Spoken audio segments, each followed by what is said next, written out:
all of 21, it was over 100%. It was 100% or more, which historically I don't think has ever happened in Washington County, which is crazy. And that's where you'll hear people talk about, oh, are we in a real estate bubble, blah, blah, blah.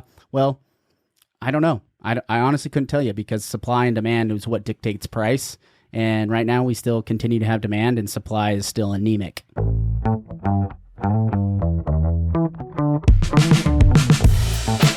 From the Blue Form Media Studios, this is the 435 Podcast, the pulse of Southern Utah.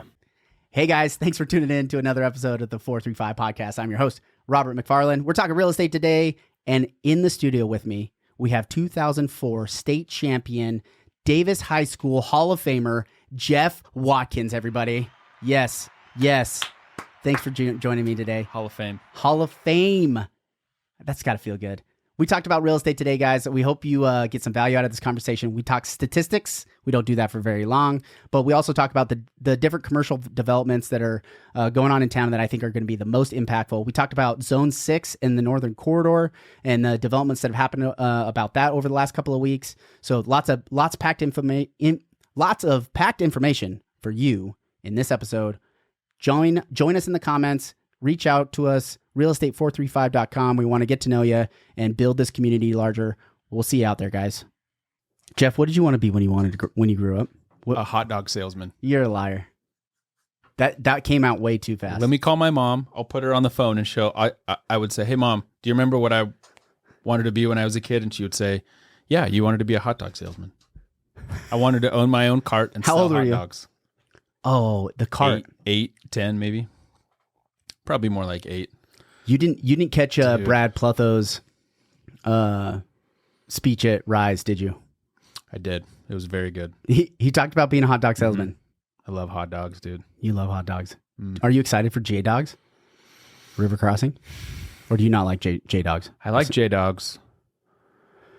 You just can't replace like a home grilled Nathan's. Yeah, you can. What's your favorite toppings on a hot dog? It's probably just ketchup and mustard, huh? All right. Well, yeah. You got to get the line of ketchup on the one side, then you got to get the line of mustard on the other. Yeah. And you chop up some onions. Okay. Bro, you sprinkle the onions on the top of the dog. Like raw onions, or you like them grilled? Like the raw. Grilled. I find with the grilled that it lowers the flavor of the onion. Now, the thing about onions, you got to prepare your significant other for the aftermath. Hours and hours of just wafting. You know what I mean? From your breath. Mm-hmm. From your breath. However, even if, Does Amy like onions? Uh-huh. Yeah. So you just onion it up together. Yeah, we could. Yeah, it kind of cancels itself out, but yeah, two negatives equal a positive. You got to sacrifice. Some things you just got to sacrifice for a good dog, dude. What about J-Dogs though? I like J-Dogs. I like J-Dogs a lot. I think their sauces are good. Yeah, J-Dogs is good. So this is one of my favorites. You take Fritos, the chili cheese Fritos. Mm-hmm. You crush them up like it's like a bunch of crumbles. You grill the hot dog, toast the bun, barbecue sauce on the dog, chili cheese, crushed up Fritos on top. It's legendary. Barbecue sauce, though, there's lots of different options. What's your go-to barbecue sauce? I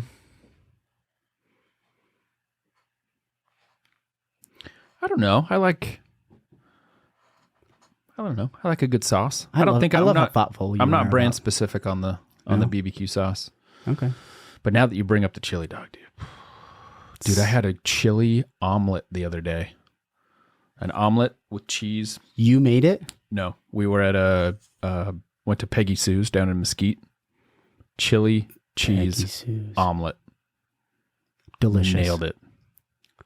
Well, you were in Mesquite because of football. Mm-hmm. You're waist deep in the football season right now. Waist deep, yes. Waist deep, halfway through. Mm-hmm. Probably 3/4 of the way through. How the boys doing? We got good. Both are good. Yeah. Well, all three are good. I got a freshman. I got two in Little League and one in freshman ball. Yeah. So Hopefully they're doing better than Utah Tech. Utah Tech's having a rough season. Yeah, it's our first season in the WAC though, so I mean it's going to take years to catch up to the recruiting battle. Yeah. So, but that's the benefit of jumping up a conference is it helps recruiting. Yeah. So just going to take some time. Just going to take time. And we're still a small town. Mm-hmm. Still a small town. Yep. It's like our shoes are big, like too big, but we're growing into them. They want to add more. Mom, my shoes are too big. They want to add onto the stadium again, which is interesting. They do? They do. They want to add some more seats. Sometimes I feel like we're so eager to grow that like there's certain things that we forecast out like way far out, and then other things we're like, it's okay, we'll grow into it. Yeah, maybe it's because they just finished a bunch of student housing. Yeah, they did. They needed that. Oh yeah, I mean, if their enrollment was stuck because of housing, I'm certain, which is a great segue by the way. I mean, if you look on Facebook and the people that are still complaining about the name change. Anyway, we don't need to go down that road. It's Dixie campus. We have Dixie spirit here, everybody. I get it. I get it. And Dixie's going to live on in Southern Utah forever. I get it. You're not going to change the name back. Let it go, please. There's Facebook group pages that are dedicated to changing the name back. I know. It's funny we get stuck on things that... Yeah. I shouldn't get worked up about it, but it's like if people, and I know it's social media, so it doesn't take that much time to just, type something out. But like if you just put your energy into something worthwhile, right? To them it matters. I don't know. Yeah, I guess you're right, but you're not going to get the name change back. You're just not going to do it anyway.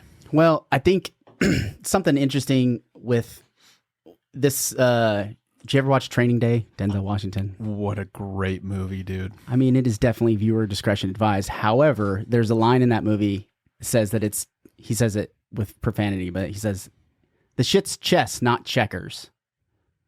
And I can't help but think of all the times we're playing checkers with some of these issues that aren't really issues, but they kind of dominate the conversation. It happens all from the national, the state, down to the local. Happens everywhere. Yeah. But I think people forget that it's chess. It's not checkers. There's a lot of moving parts. What do you think of? Let's jump into real estate. I know people listening in were so excited when a new quarter episode of real estate was coming out on the 435 podcast. I've talked to many people who just they can't wait. They're like, I want more data. Yeah, because you can't get the data anywhere else other than here.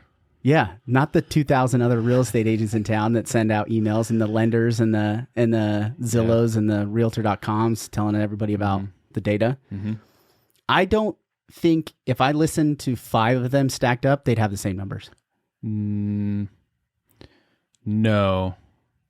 And they're not going to have anywhere near the succinct analysis either. Is that your phone? Is that your phone blowing up? Yeah. Dude, you're popular. Real estate agents, man. Your phone never stops. Put it on the floor. Never stops. I had a whole rant. Yeah. I had a whole rant on just getting bombarded with spam calls, and I have to answer them. It's very frustrating as a real estate agent. Especially when they know your area code. So they call you from a scam number with the same area code. Yeah. So you answer it all pumped up like, hey. Nope. And then you hear the bloop, bloop. Yeah, the little sound from the call center. Bloop, bloop. The data in Washington County for real estate is interesting. There's a couple of big stories. So we're going to cover a couple of things today. We're going to cover fast facts, just the most important numbers that I think everybody should keep top of mind, whether a buyer's market, seller's market. We're going to cover some of the commercial developments that have been progressing over this last year and are slated coming up for this next year. We're going to cover information about Zone 6 and the Northern Corridor. We're going to give a quick update on that because it impacts... my backyard. Zone 6 is my backyard. It's your backyard, Bloomington. Yep. So we're going to cover that today. So we hope you guys enjoy some of this information that we're going to give out to you today. Only one mind-blowing statistic that we've been tracking, which is the vacation rental market. That one you're definitely going to want to wait for. But we're going to jump into the fast facts and the pure data right out of the gate. Year to date, average sold price, $645,739.82. Just kidding, not 82 cents. But we're up 6% year to date from last year. So 2023, it was 605. We're at 645. We're up 6% year to date. Up 4% month over month. Interesting. Keep the real estate prices, they just keep climbing, which is really interesting. Median sold price, the median, so the middle number, some people always forget. Mean is the average. Median is the, if you just line them all up. It's pretty flat. It's pretty flat. 3% increase over last year. $520,000 is the median sold price home in Southern Utah. And this is all Washington County. So I cut out all the data of anything outside of Washington County. If it's not in Washington County, it's not included in the statistics. But month over month, basically no change, up 0.95%. Absorption rate, we're at 3.98%. So that's how fast homes are selling. So how fast do they get absorbed into the market? This is really the number that we look at as real estate agents to see is there upward or downward pressure on pricing. Up to 4%, up to 4 months of inventory is basically a seller's market. We got a balanced market between 4 and 6%, or I keep saying percent, between 4 and 6 months of inventory is a balance. That number's months. Yeah, it's like months of inventory. So how many months would it take if nobody else put their house on the market? How many months would it take to absorb the current inventory?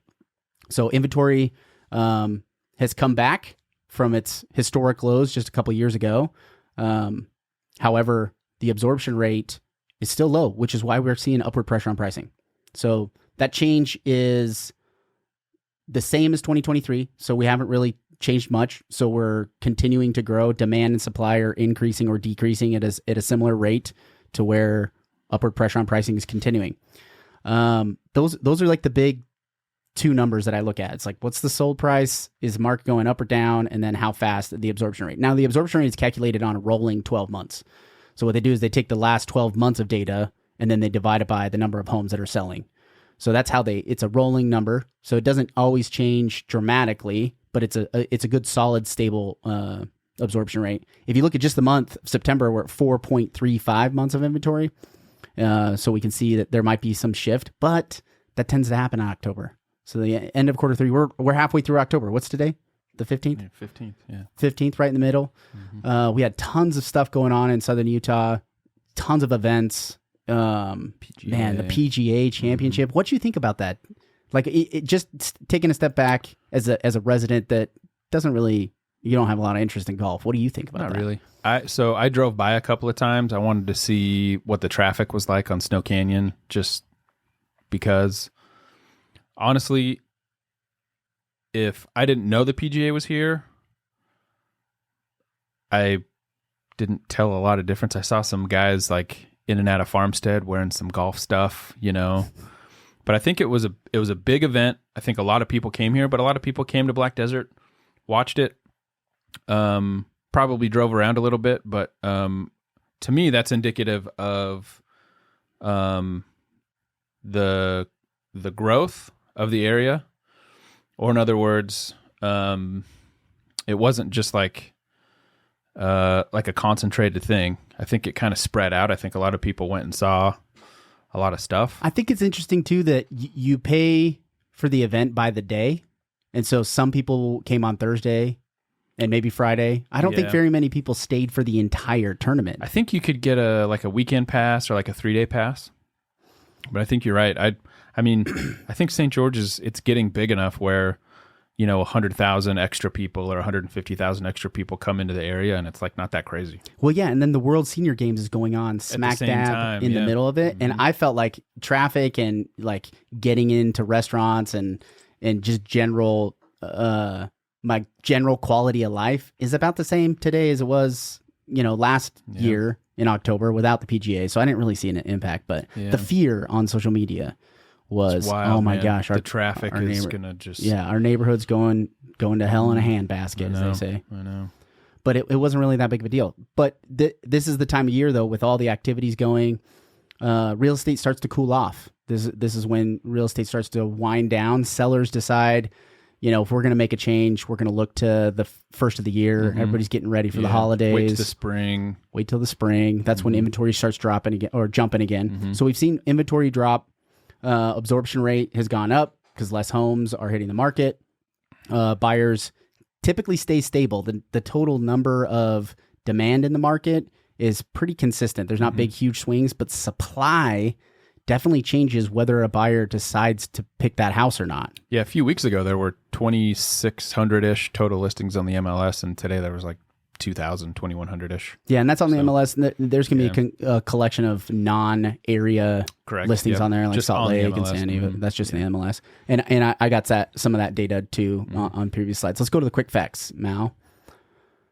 Jeff told me just click next. Oh, I'm in control. That's right. I'm in control. Okay. Boom. Jeff told me it's too much. My retinas. If you're listening in and this graphic is too much, please jump in the comments. There's a lot of blue. There's a lot of blue. There's a little bit of yellow. I was trying for contrast. Maybe I missed the mark. It reminds me of that. You remember that picture that went viral? The dress that was like some people saw what color? Blue and gold, and some people saw white and black. Yeah. I feel like I should be seeing white and black, but it's blue and yellow. You know, but it's blue and yellow. It's like a rods and cones thing. That's what I hear. Women have more cones. That's what I hear. They have better way of seeing colors. Is that true, Mallory? No one cares. Probably. You are a woman. Probably. I think it's stuff you should know. I have nothing to compare. I listened to a Stuff You Should Know podcast, and it talked about how there's actually some people out there that the sky is pink, not blue. So what color is it when the sun is setting and it's actually pink? I don't know. Is it blue? It's like the way they perceive the sky isn't blue, it's pink. Weird. Because they have an extra cone. Stuff you should know. Stuff you should know. That's like their intro, little jingle. You should check out Stuff You Should Know if you don't. Should know. Okay, fast facts. How long does it take to sell my house, Jeff? I want to list my house. How fast is it going to sell? It's going to take a couple months. 62 days cumulative. That means the total days on the market. Based on what, though? Or in other words, my thought would be, okay, 62 days, if it's priced like a normal retail price. It goes from active to pending. So that's how they calculate it. Active to pending, the clock stops. If it goes back active, the clock starts again. Yeah. So, or in other words, what I'm hearing is if you're a seller and you're in a rush, you have an emergency, you've got a job opportunity you need to jump on, and you want to sell your house quick, you're going to have to list it pretty aggressively from a pricing standpoint. Yeah, right? and it definitely price is going to impact time, right? So there's the three parts of it: terms, time. It's a trade-off. And sometimes you actually don't make less money that way. But if you're in a rush and you want to know exactly what the market value of your house is that month, if you price it aggressively, you're likely going to get multiple offers. It's still a seller's market. There's still more buyers than there are sellers out there. So you're going to see it. So 62 days, no real change year over year. 30-year fixed mortgage rate. If I go to the lender, Jeff, what's my interest rate going to be? Are interest rates up or down? The Fed dropped the rate. Is that helpful for mortgage rates? Yeah. I literally heard this like 2 weeks ago from a very well-educated person, and I was like, I didn't realize not everybody knows that. Yeah. So the Fed dropped the prime rate, and that doesn't mean that mortgage rates follow? It does not. It doesn't. Sorry, buddy.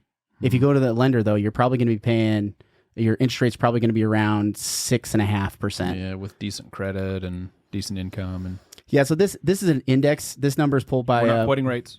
Yeah. We're not quoting rates. No, I'm just... I am quoting rates, but this is a survey of all the rates. So mortgagenewsdaily.com, if you want to go watch rates on a day-to-day basis, they break it down there, mortgagenewsdaily.com. Rates are up 0.5% or 50 basis points, as Brandon would say, since the Fed dropped the prime rate. So we've actually jumped 0.5%. We were down in low sixes. Fed drops the short-term interest rate, so the day-by-day rate from bank to bank. And the residual impact is mortgage rates actually go up. Unfortunately, everybody, mortgage rates go up. So it's a long term. So if you're wanting to follow that, obviously Mortgage News Daily, you could just follow that directly. But the bond market is going to be more correlated to the mortgage rate. The 10-year T-bill is something that you'd want to watch go up or down. That's going to be more, more correlated to the mortgage rates. But mortgagenewsdaily.com, it's where I go, and because every single person that wants to buy a house, their mortgage rate is going to be different. because of their credit, because of their debt to income ratio. Then depends on if you get the seller to buy down a rate. If the seller can contribute to closing costs, it can help your rate to help monthly. If you're mortgage sensitive, right? If your monthly payment is really important, which most people are. Mm-hmm.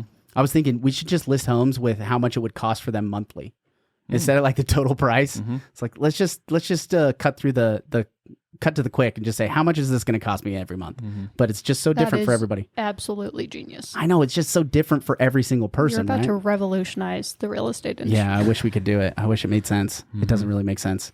But yeah, the mortgage rates they're up right now. I've heard a lot of people ask me about refis because they were in at 7 or 8%. Maybe there was a small window of time there where 8% were the rates. So if you were in 8%, if you got a 6 on it, that's probably better. But definitely everybody's situation is different. That cost of doing a refinance, if there's costs included in it, which I know a lot of lenders are doing a no cost refinance, which is probably to their benefit if it's going to save them on their month-to-month bills as inflation continues to run. I was chatting with somebody maybe a month ago who was in a similar boat. She and her husband bought and their interest rate was like 7.8 or 7.9 or something crazy like that. And they refied down to like low 6s. Yeah. When rates came down, saved them $1,000 a month. Whoa. Mm-hmm. That was big. That was a big move for them. Yeah. She said it was like $897 a month. It was huge. Wow. Yeah. See, so there's definitely people out there that could benefit from refinancing, even with the 6 number on it. I would definitely, from my perspective, if this was just me, I would love a 5% or 5.9, right? I would love that. I don't know if we're going to get there anytime soon. I think it's going to be a while. But if you're waiting, the difference between low 6s and a 5.9 isn't that much. Mm-hmm. So if you can get it in the low 6s, I think, and you have 7%, it's definitely a good time to check in on the refinance deals. It's the holiday refinance deal. Yeah, right. Okay, what is it, a buyer's market or is it a seller's market, Jeff? Depends on the price point. Depends on the property. Depends on the price point. Depends on the property. I mean, are we talking a home in the low 300s that's 300 or 1,300 square feet in a decent little neighborhood that's been renovated that's going to sell in a day? Or are we talking a $2.3 million home in Entrada? True. Those are two different numbers for sure. Mm-hmm. If you look at the whole as a market, we're at 3.98 months of inventory. I covered this already. Mm-hmm. That's just a slight seller's market, but that's why you see the continued growth in the pricing. Mm-hmm. Even if you go down, the interesting fact, and I got it on a future slide, homes under 325,000, just homes under 325,000 in Washington County, the absorption rate is still like 3.8. That's interesting. Yeah, that's very interesting. I would add a caveat to that. I would say homes under 325 without an HOA and homes under 325 with an HOA is probably two separate markets. Yeah, I think so too. So I wonder what those stats would look like as well. But historically, 4 to a 6 month absorption is still considered a seller's market. Yeah, over 6 months is more like a buyer's market. Yeah, and it really is. It just depends on the house, right? Going back to the type of property, if it's a vacation rental, which we're going to cover here in a minute, that's completely different. So it just depends on what real estate, what it is that you're wanting to buy, right? What sellers want versus what they get. The sale to original list price ratio. So when I put my house on the market, I want $700,000. I'm likely going to get less on average from the original. Now, if I drop the price, as you drop the price and it goes under contract from there, it's a smaller ratio. It's probably about 98%. So you're going to get like you're going to have to give like a 2% discount. But right now, as the market goes, we're at 96%, which is a pretty big jump. It's not historically this big of a ratio. Mm-hmm. There's definitely been times, especially last year, 2022, we were down to like 40 or 94%. Yeah, 94 to 95% of the original list price to actually what it sells for. So during COVID, it was like 101 or 102. I know during COVID. Yeah. Oh my gosh. All of 21, it was over 100%. It was 100% or more, which historically I don't think has ever happened in Washington County, which is crazy. And that's where you'll hear people talk about, oh, are we in a real estate bubble, blah, blah, blah. Well, I don't know. I honestly couldn't tell you, because supply and demand is what dictates price. And right now we still continue to have demand, and supply is still anemic. There's not a lot of supply continuing to hit the market. This is an interesting stat. I know a lot of people like to apply price per square foot to their house. Yeah. And I like to show the difference between the two. So a single level property, just one story, no basement, no upstairs, price per square foot in the county, there's just the whole swath of it. It's about $308 a square foot. 2-story is $263 a square foot. Interesting. The single level price per square foot has gone down $2 from Q2, and the 2-story price has gone up $4 since Q2. So if you want a deal on a house per square foot, get a 2-story house. And if you're trying to compare the value of your house to your neighbor's house, this 2-story, you can't apply the same. Yeah. It doesn't. The math doesn't math. Well, and price per sometimes you square get foot, lucky, but the math typically doesn't math. Right, and price per square foot doesn't. I typically tell people it's a good foundation maybe to start with. Yeah. Depending on what you're looking for, but price per square foot doesn't take into account anything else. Quality, location. Yep. Amenities, other amenities, things like that. So it is just it's a entertainment value, but I know a lot of people ask the question. It's entertainment value. It's entertainment value. A lot of people ask the question, so I like to kind of keep top of mind on what those are. Let's transition residential. So this is just a graph over time. So it's going back to 2019. This is home values, average sale and the median sale, and how it's gone up and how it's kind of come down. So if we look at the tippy top, is right there around February of 22. I guess it would probably be March of 22 is specifically where it's at. We've come down on the median pretty stably. It's come down like 10%. I think we've stabilized from the very peak. And hey, Mallory, will you see if stably is a word? Stably.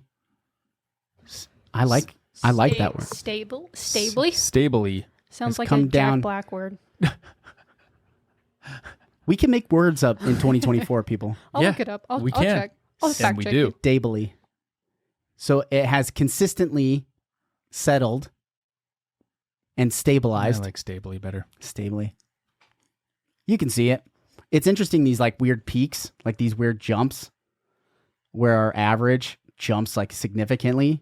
And it's just because we have so many massive properties that are on the residential side. There's like Just there's $5 $8 million, I $5 know, million $6 properties that million are properties. When you look at the median, right, or if you look at even the average in the 600s, like it's such a significant jump, right? So it's kind of the story of the haves and have-nots.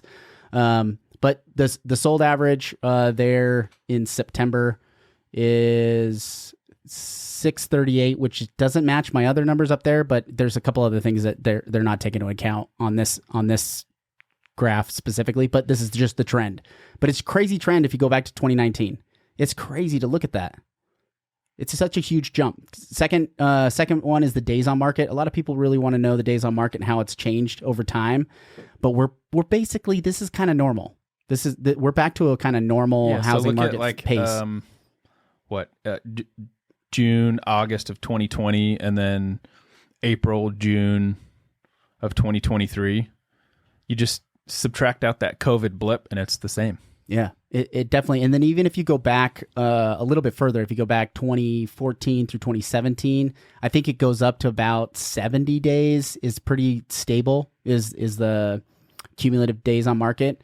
But yeah, it's just an interesting to see it over time and that COVID bump. And then if you look at that compared to the price trend, you can see why prices went up, right? You had days on market shrunk, inventory changed. That's when that big pop went, but it's nothing that everybody didn't already know. Yeah. Number of listings. So this is talking about that inventory and how we've come back up. So active listings in residential in Washington County, only 1,400 as of September, like I think it's like September 30th or something like that. They pick a weird day. But we were at 1,400 homes. Inventory is at the peak of what we've seen. 2022 in May, June of 2022 is really when we were back at this inventory level. New listings is the pink line. That's jumping all over the board. But we typically have a very seasonal pace to listings, right? Going back to what I said at the beginning. Look at all the Decembers. Yeah, all the Decembers are the lows. Nobody lists their house in December. Every low is December, right? So you could make the argument then, maybe you should list your house in December based on historical data so that more people see your house. Yeah, because the demand trend doesn't change. doesn't really follow. It follows, but I think it follows it because inventory follows it. I guess there is a little bit of a similar line there, but that COVID just chaos there just changes like the whole chart. And when we look back, so sometimes it's difficult to look back to history and try to remember what it was like before. But we're actually pretty similar as to number of listings and units sold. We are lower than we were in 2019. But there's a lot of factors that are coming in play on this, and interest rate's going to be the main one, right? Because sellers can't move up, right? There's not a lot of move up seller to buyer within the county happening right now where it was in 2019. Most people are staying put because that interest rate, right? They're still holding on to it. Months of inventory. If you look back historically, though, this is interesting. So we have months of inventory for up to September. So this data and that last data doesn't jive exactly because this is a month to month change. This is just the single month of September.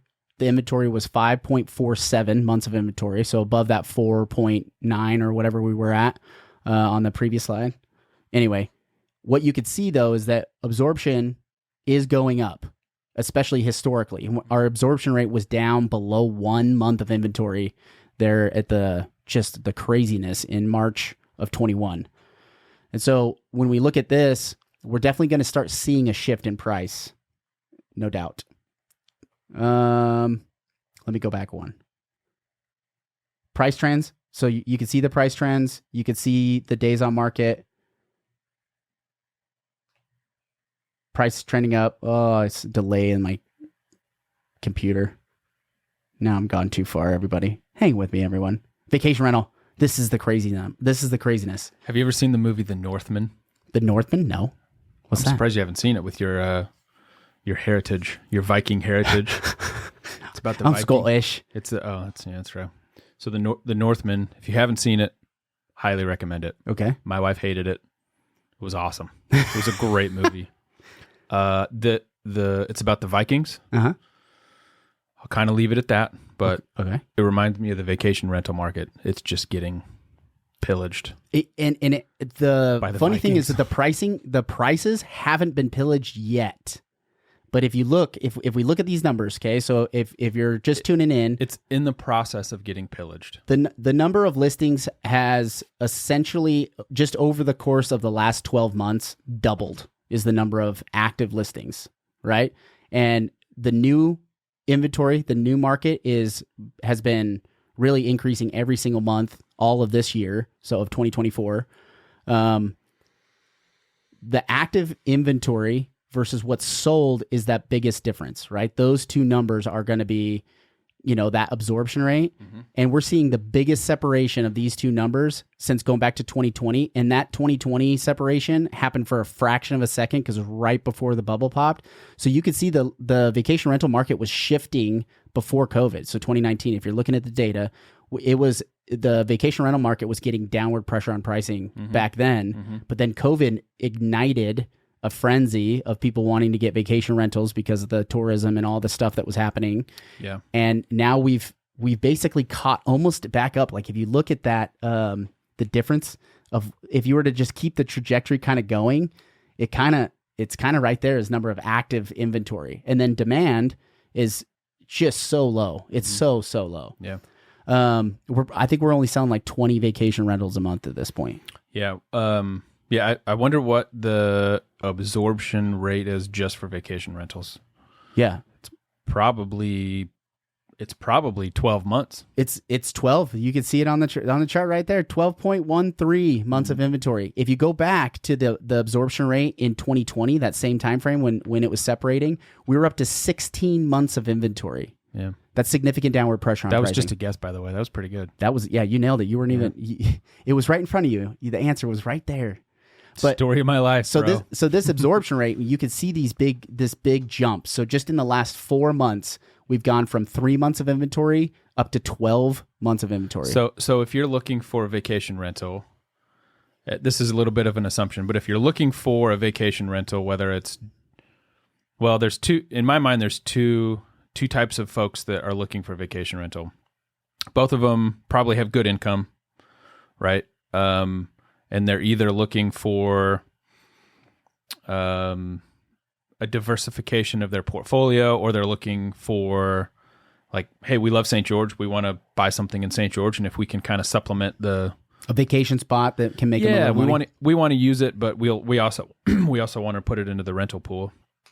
For those two types of folks, I mean, there's no reason to have any sort of sense of urgency as far as until you find what you want. But yeah, there's 97. There's 97 active, and I will say this: there's some of this inventory that's left out. Is there stuff that's vacation rental that's available through development, like new construction, that might not be listed correct on the MLS? Yep. So the minimum number of active listings right now are 97 short-term rentals, and this was in September, but it continues to go up. Right, but the better, maybe the simplification of it. I'm a simple man. I like things simply put. That's why I love you, bro. Simply put, if you are in the market for a vacation rental, it's only going to get better as a buyer. Right. Yep, for sure right now. Whereas maybe like as a first-time home buyer, it's not getting any better.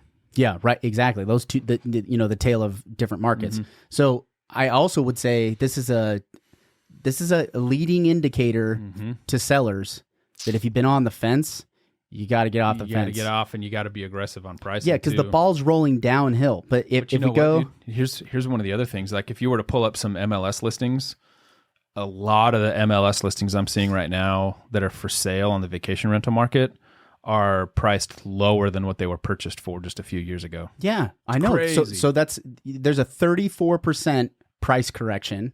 So if we go back to the slide from January 19, this is from January 19 to September 24. So if you paid, just for reference, if you paid $1 million for a vacation rental at the peak of the market, you could probably sell it for $750, $760 right now.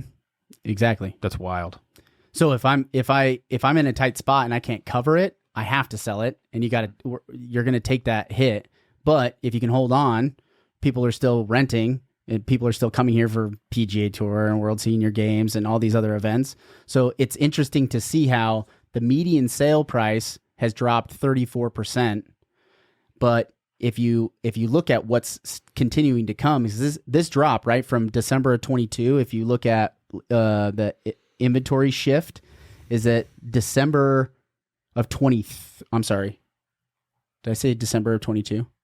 Yeah, December of 22 was the peak, right? And then we saw it fall, where we can start seeing the separation between active inventory and sold, right? The absorption rate, like what is actually getting listed versus what's actually selling, is that separation really started in December of 22. So we had a big price drop, but we haven't reached the max yet. We still haven't even, gone through the next 6 months, which might be the biggest indicator as to whether this thing keeps rolling this way. Mm-hmm. So the ball is rolling downhill. We've seen a 34% correction, but that's not the worst of it, I think. Yeah, I think you're right. But I think you made a good point, though. Long term, if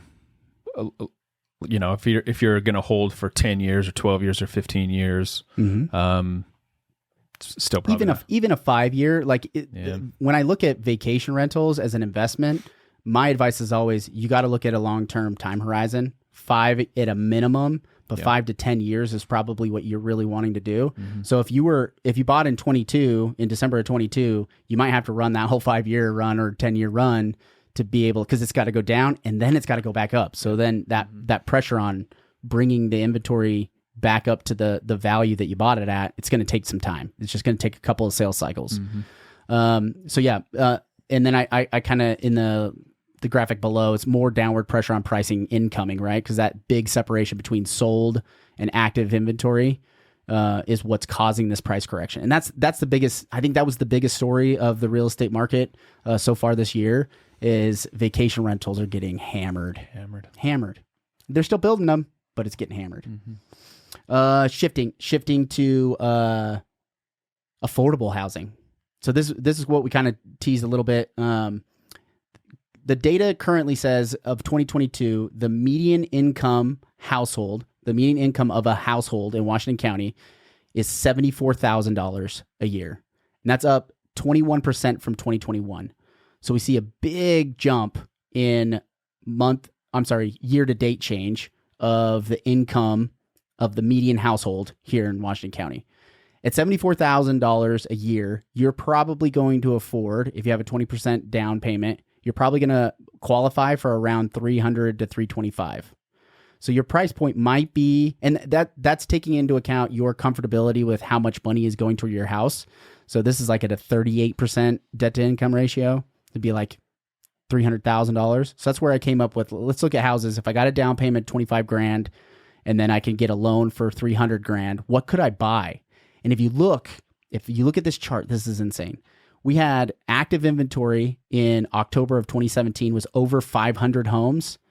In September of 24, we have 113 homes active on the market under 325. Just simple. That's just the number. I didn't put any other criteria. It's residential housing under 325. There's only 113 active inventory, and even less, like it's probably only 20 to 30 of those are selling every single month.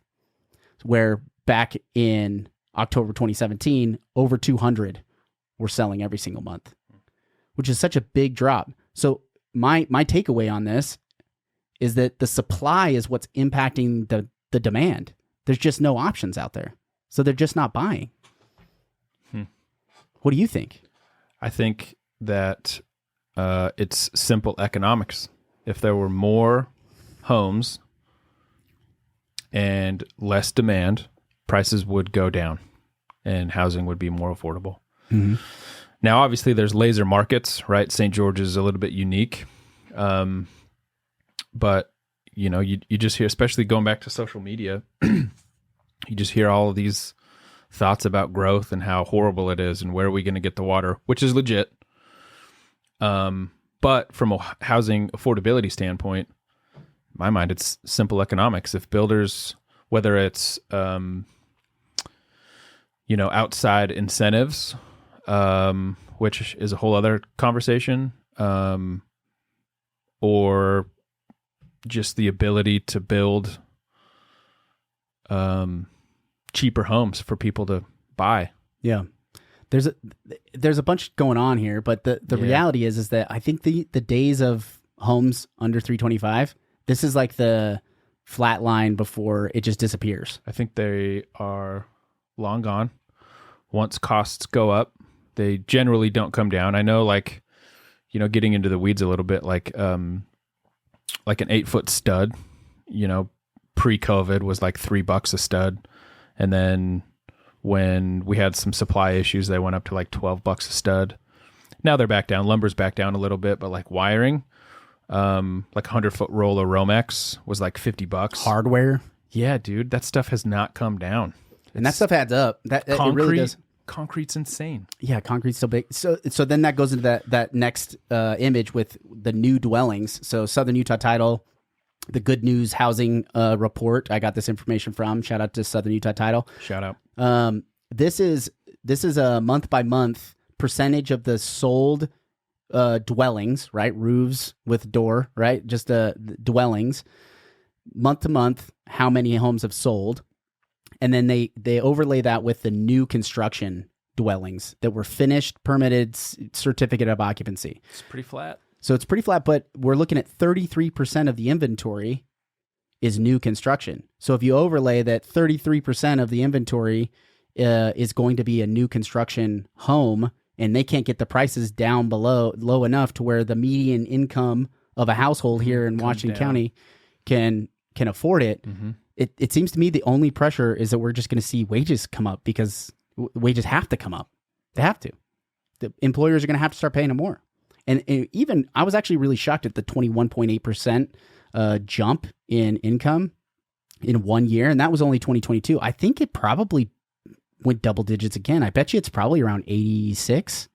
You think? Do you think the fact that, and this might be a little bit anecdotal, but it feels like a lot of people that are remote workers or a lot of jobs went remote and then people moved here. Or in other words, people that were making good money, but living in, wherever, Montana. And then they're like, oh, I got to get out of the cold weather. I'm going to move. My job just went fully remote. They're making $150,000 a year, and then they move here. Do you think that has anything to do with that? I think that might have something to do with that. Or is that just reportable wages in Washington County? Like, I'm not exactly sure how they get the data. Yeah. Like, I'm not sure how they calculate the data or where they get their data set from. Like this if is home from the base Fed. if home base is San Francisco, but I live in St. George and I'm a remote worker. Yeah, I think they do it based off income taxes. So if you're it's annually based. So until everybody's filed their taxes for that previous year, I think they're getting it from the tax records. So if your residence is in Washington County and your income stated is this, that's where they're getting it. So Cool. that being said, I think it's gone up. But the point that I think I'm trying to make is new construction is going to dominate. We need to build supply, because if you look, demand maintained its strength until the supply dropped out, and then all of a sudden demand followed with it. So supply and demand, there's a causal effect to it, but the supply just dropped so fast and for so long that demand could do nothing but follow it, because there just wasn't any inventory for it. New dwellings, new construction, still 33%. I mean, if you average it out over the course of the entire year, it's about 30% total, which is still higher, because I think historically it's been around 20 to 25% of the market has been new construction. So our new construction versus resale, somebody who had a house and they want to sell it now, it's, again, goes back to people don't want to move out of their house, and if they can't go somewhere else for better, those days have kind of slowed down. There aren't a whole lot of places that are better than St. George. So, I mean, there's not. Can't blame them. I mean, there's a couple neighborhoods within St. George that you could go to. For sure. Yeah. So that kind of wraps up the stats portion. Obviously, if you want to know more information, every single real estate transaction is unique. So definitely meet with a lender, meet with a real estate agent. We'd love to help you. We can put you in the right direction. Let us know how your house stacks up, or what you're looking for, and how we can help you get there. If you're looking for a home under 325, you're definitely going to need a real estate agent that's willing to hustle to get it, because they're hard to find. It's a little bit of a diamond in the rough. The Housing Action Coalition is a coalition of businesses, leaders, and members of our community that are working on housing affordability in Southern Utah. On October 30th at 8:30 at Black Desert Resort, the link will be in the description below. We're going to have a forum. It's our annual forum. I'm going to be hosting a panel interviewing 2 of our mayors and 2 developers on this exact problem, and it should be a full morning of breakout sessions and panels talking about the idea. So if you have an opinion on it, or if you want to learn more about what Southern Utah is doing to solve and to push the rock forward in affordable housing for us, make sure you show up there October 30th. It's in the morning, 8:30 to about 1. The links will be below. Enjoy this episode, guys. We'll see you out there. Southern Utah news. So I wanted to cover the biggest commercial developments that have happened this year. What jumps out to you? What's the biggest commercial development in your mind that's rolling right now? Like the biggest or the most important to me? Most personally? impactful. Smith's Market Center. Smith's the over by marketplace. Sun River. Sun River, St. George. Life changing. They're going to have a bunch of development over there too. They're getting an In and Out over there. Del Taco. Hotel. There's a Hilton going in over there. There's a Hilton going in over there. I think there's a Marriott going in as well. That was just announced. Maybe it's the Marriott. There's is that a the one you're hotel. talking about? Yeah. There's Okay, yeah, maybe there's, because you got the Hampton. Yeah, maybe it is Marriott. Maybe, yeah, okay. We're thinking about the same one. Yep. But a bunch of developments going off of Sun River. Desert Color, man. I can't believe they've had, what was it? Yeah, a dozen. I think, Movie theater. It's number 2. Yeah, a dozen new businesses all popped out of the ground almost all at the same time. Like Pizza Hut, Chipotle, like all kinds of stuff. Mike's. Lots of food. Hospital going in over there. They got the Megaplex Theater, which I think is huge for Southern Utah. We've had, we have a couple of okay theaters. Out in Hurricane, they got a really nice theater out there. But a new, they call it Megaplex Luxury Entertainment Center. That's going in out over there off Desert Color next to Big Shots. Yeah. They also announced grocery store. I don't think we know which one yet, but it's supposed to be like a Whole Foods or like that. Yeah, Harmon's. Where's Sprouts going again? Like Sprouts going over River Crossing? I can't remember. Isn't I it forgot about going that. over by the on Bluff next to REI? Is that where it is? Oh yeah, that is right. The, That's right. What's that called? I think they call it the St. George Place. Hey McCrae, what's that called? Yeah, I think place. it's the St. George Place. Yeah, I think you're right. Yeah, McCrae. Shout out to McCrae Yeah. Hepler, man. Actually, a lot of the information I got was from following him on what's happening in St. George. You got to watch that YouTube channel. I do post it on our channel as well, but shout out to McCrae Hepler with Eagle Gate title. Unparalleled consistency. Unparalleled. Eagle Gate title, not to be confused with Southern Utah title. Eagle Gate title. They helped us get this information. So yeah, I think Desert Color's a big one. River Crossing, that's a big one, dude. Yep.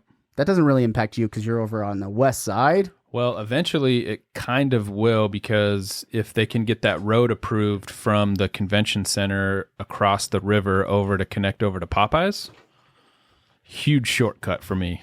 That's a huge shortcut unless it's raining. Torrential rain. I'm then worried you might get washed away. I think about like some of these, construction projects and stuff like that. Yeah. And then after the hurricane in North Carolina, I was like, man, Goodbye, bridge. bye bridge.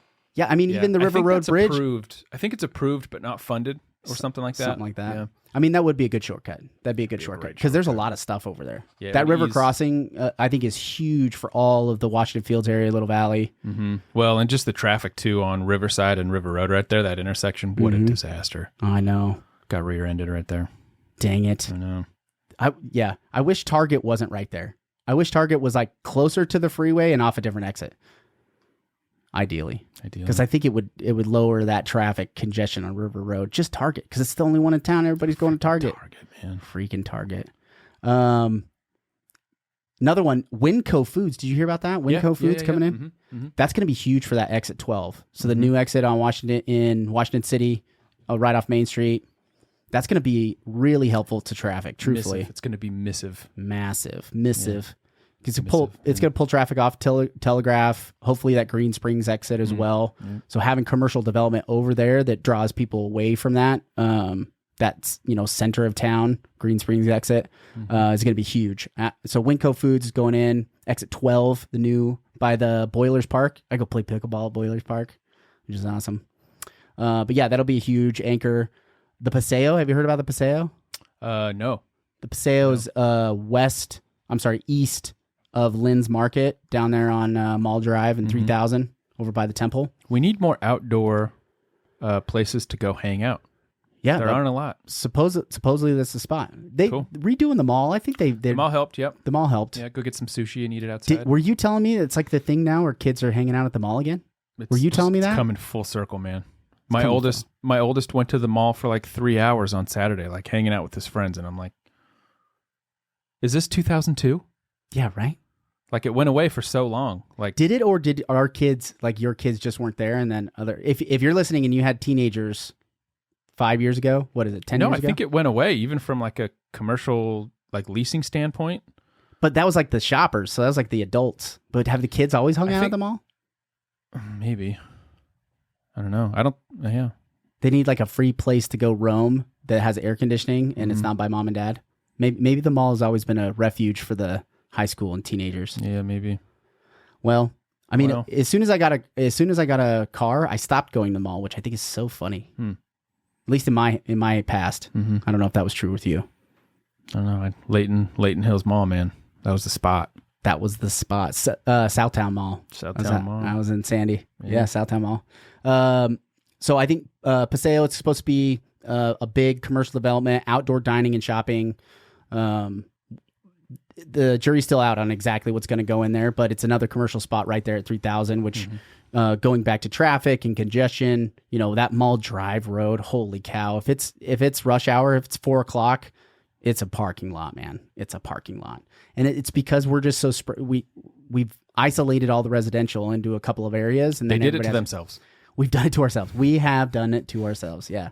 I think this is another big one, huge one. I think it gets talked about. It's been talked about.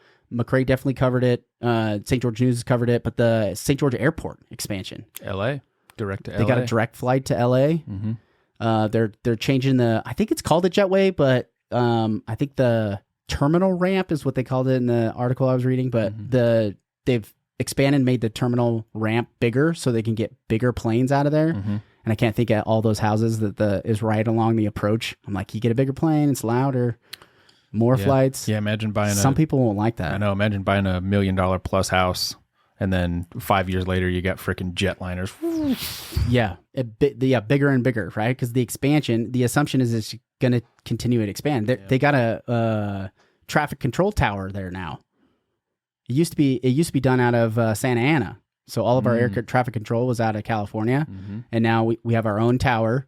So it's like we're poised to like take that next jump in airports. Yeah, and I don't know if I like that. Well, it is what it is. You know? It is what it is. Do you like it? Do you care? Vegas is so close. I just drive down to Vegas. Right. So when I can get a $150 ticket to Orlando from St. George, I'll be pretty pumped. But until then, I'll probably keep going to Vegas. Yeah, that's right. And it's just that next step in the evolution of the town and the area. Yeah. But yeah, that expansion, plus they're going to have, it's called ARA. I think there's a couple of different names for it that I've seen, but this is the Southwest Logistics Industrial Park. So like big, huge warehouse space. It's supposed to be like an inland port. I think that's going to be actually really good because I don't like that I can't get Prime like next day delivery in St. George. That really is actually my sister's telling me she gets the same. My sister in California, she tells me she gets same day delivery. They get it in like Orem and Salt Lake. And I know, Provo. it's crazy. You could order something at 8 a.m. and I am have it kind at of jealous. noon. I am kind of jealous about that. That's pretty amazing. This is going to kind of help. I think some of those things, maybe I'm wrong. They're going to do different stuff there, but 200,000 square foot buildings, 2 of them, huge. That's a massive jump in industrial space that we have not had, and it's 276 acres out there. It's a lot of space for a lot of buildings, a lot of jobs, which is good. Going back to the wages, we need higher paying jobs. Maybe it'll just all be robots. Potentially. Amazon's got them. I know. I can't imagine why a human would do it if a robot could do it. Elon Musk has them now too. I know. Dude, it's kind of freaky. It kind of freaked me out a little bit. It's like one thing to think about it in the abstract, but then to like see him moving around, and then you can't help but think of the freaking movie I, Robot. Isaac Asimov's, like based off of his like. Yeah, he's suing Elon Musk too, by the way.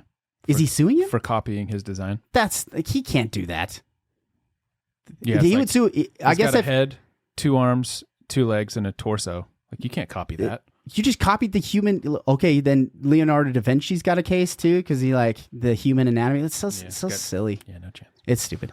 I guess he probably just gets sued all the time. Like when you're the richest man on the planet, all the time, people by are always everyone. trying to get their payout. Yeah, the robot thing freaked me out a little bit. It could be cool and then also terrifying all at the same time. I don't know how I feel about it. Yeah. Lots of events in October that brought a ton of people out. We had the PGA Tour. We talked about that. World Senior Games talked about that. Red Bull Rampage. I always watch some highlights.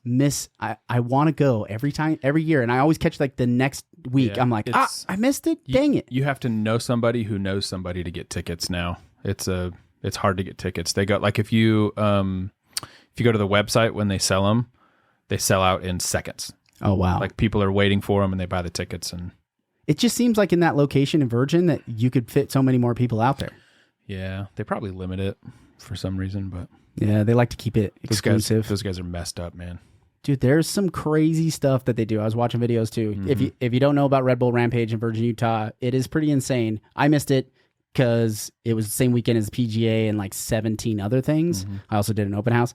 So I did miss Red Bull Rampage, but I heard it was awesome. Trail Hero Music Festival. I don't know how that turned out, but I heard it was going to be huge. They were anticipating like 25,000 people coming to that. I don't know what the actual numbers were, which we could talk about in another one. Field of Screams, Staley Family Farm, the zombie shoot. Are you going to go to do this? We should go do the zombie shoot in the cornfield. Did you know they came up with that idea? And then they syndicated it to like 50 different farms across the country. Nice. It's just a big old bus with paintballs mounted to the windows, and you drive through a cornfield, and there's zombies, volunteers. I don't know, paid volunteers roam around the cornfield to get shot by paintballs. Oh. Yeah, exactly. It's crazy. It's such a cool idea. We should go do that one. Yeah, it'd be fun. Staley Family Farms, October. but all those events, man, we got tons of people. Okay, I'm transitioning. Northern Corridor. The Northern Corridor saga continues. So we've had 2 episodes on this podcast about it. We talked to Eric Clark, county attorney, and the director of Conserve Southwest Utah, Holly Snow Canada, and we had some new developments. The SITLA, or the trust lands, Utah trust lands, they did a proposal for what the development of Zone 6 is going to be. Did you see the proposal? Have you seen this? Yeah, they sent me a letter to my house. Who sent you a letter? Trust lands or the... That's a good question. I think it was Conserve Southwest Utah Senate. Interesting. Yeah. Fact check me on that. But. So if you're looking at the map, Jeff, not to say specifically where Jeff, but he lives right over here. If you're looking at the map, right in Bloomington. So this buds up right to Jeff's backyard. I'm pretty sure, right, Jeff? Sure does. So this goes right back to his backyard. The interesting thing, this map is actually really complex. Actually, there's a lot of information on it, but it highlights the development, the housing developments that they would put in the zone.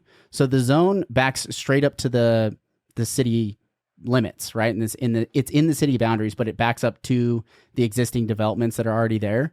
So as the main entrance point being right here, right in Jeff's backyard as the main entrance point, when I see this, I can't help but think people are talking about how it's they're trying to leverage to get the corridor, and that they wouldn't do this. Maybe they would do this, but I don't see any reason why they couldn't do this. And I don't like this. I don't like it. So they got houses up here. The houses, 2.5 acre and 5 acre parcels is what they've put out here. So these are the 2.5 acre parcels here that have insane views. And then the 2 acre parcel, or the 5 acre parcels, are this pink color here. And these would be amazing houses. They truthfully would. And I could see why SITLA presented this. I thought, I keep saying SITLA, but the School and Institutional Trust Lands Association Administration is what it used to be called. Then they rebranded it to just Trust Lands Administration. So the Utah Trust Lands Administration. So they presented this. I think it's funny. I don't think it's funny. I think it's interesting that they highlighted all the trails and all of the climbing spots to say, this is what it's going to destroy if they go forward with this project and this plan. I actually don't think that this is what they would do. I think this is just a preliminary one to put pressure on the environmental groups. 100%. You think so too? It's to scare some folks. It's just to scare people. But I don't think that's what's happening. They're getting fired up about it. It's like firing them up more. And I couldn't help but think, why do we keep... It's like an escalation. It's like saber rattling. It's politics, and it shouldn't be politics. It shouldn't be politics. But so how does the Northern Corridor fit into this whole thing? So if you don't know anything about this, the Northern Corridor is on the north side of town that goes from exit 13, curves around past Green Springs, and then connects to Red Hills Parkway. It's like a northern loop around Washington, St. George to get to the west side, my side, as efficiently as possible. Well, SITLA has a map, and I would pull it up as well, but SITLA has all the land around exit 13. So for them, as the Trust Lands Administration, they want to maximize the amount of money they want to get for each one of their parcels. So every parcel that they have is basically calculated as to a value. Zone 6 was supposed to be traded as a ticket to be able to pass the Northern Corridor. So that was the concession that the Trust Lands gave to the tortoises, right? So if you look at this map, all that red zone right there, that's where the tortoises would go. And then to replant or not rehome them, or also just preserve this territory that before wasn't. All 11 of the tortoises that live there. All 11. There's a lot. There's a lot of tortoises out there actually, and I actually think there's an argument to be made that they're not endangered. But there's somebody out there that's going to claim differently. But however, they're endangered in our area. They're not even from here. They are from here. I had to fact check myself on here. They are from here. And the genealogy of the tortoise that's here is actually unique in that they have the longest lifespan of any of the Mojave Desert tortoises. There could be a reasoning because the Mojave Desert ends basically around, Vegas Mesquite area, and then we start transitioning out of the desert. So we're in this like sweet zone So there of must have climate. there must have been some tortoises that made their way up here. Then. So there's for sure tortoises have been here a long time, and then their genealogy, they live to be really long. And so one of the arguments, which I don't disagree with, I think this is a key piece, is like, well, we want to preserve the best turtles that are there and not sacrifice, the future of the tortoise by killing off or taking away the habitat of the genetically most robust tortoise out there. But this whole thing is crazy because the road cuts through another densely populated tortoise area, but there's a bunch of concessions that the county's made to say we will make this the most tortoise-friendly road on the planet, right? And then Conserve Southwest Utah has stated even on the podcast that they're concerned about fires and the Native American artifacts and stuff that are there that are going to be destroyed. I don't think they're going to actually destroy an artifact, but it's going to destroy the environment to where these artifacts are made. And then I think of Jerusalem and how there's like layer upon layer upon layer of artifacts and they just keep building on top of them. Yeah. It's like, I get we want to preserve the history, and also there's politics involved in this. And Sitla wants to get the value of their land on the northern part of the county on exit 13. And they're saying, if we can't get the value out of that by this road not getting approved, we're going to get the value from zone 6. And that's the ticket. And a lot of people don't like hearing it, or they're trying to take them as separate things. Zone 6 is separate from the corridor, but it's not any longer. It's not any longer. It was separate, but the trust lands can do whatever they want with their land. They have a state mandate. The only person that could stop this, your legislatures can't stop it. The county commissioners can't stop it. The city. It's the governor, isn't it? It's the governor. He's the only one. And the only way he can do it is by giving the word to the board of the Trust Lands Administration with whom he appoints. It's the only way that this could change. And Governor Cox, as the episode, I recorded the episode. I'm going to have that episode come in after this one. But I should have asked him while I was here about this. Next time he comes on the podcast, I for sure want to. But he's the ear. If you're an advocate to protecting Zone 6 and not wanting the Northern Corridor, the governor's going to be the only guy that can get that done. But I know from a very reliable source within the county and city governments that have said to protect Zone 6 and have this plan not go through, Northern Corridor's got to go through. It has to go through. It has to go through. And it's interesting, the money that's fighting that isn't even in Washington County. The money that's fighting it isn't in Washington County. Those people with the money, I don't think that they're actually listening to the community members. They're just saying, we're going to push through on this. And then a small group of individuals are keeping this going. I really believe that with a simple conversation of saying, we'll drop the lawsuit on the Northern Corridor to protect Zone 6, I think that's a fair trade. I think it's a fair trade. And it's not the best trade. It's not everything everybody wants, but it's something. It's something. And this area to me is way more valuable than that Northern Corridor. Because even all around the Northern Corridor, there's no development it's not possible. Sitla doesn't own any land around the road. It owns the land at the end of the road. It owns that land at the exit. And that exit will not grow.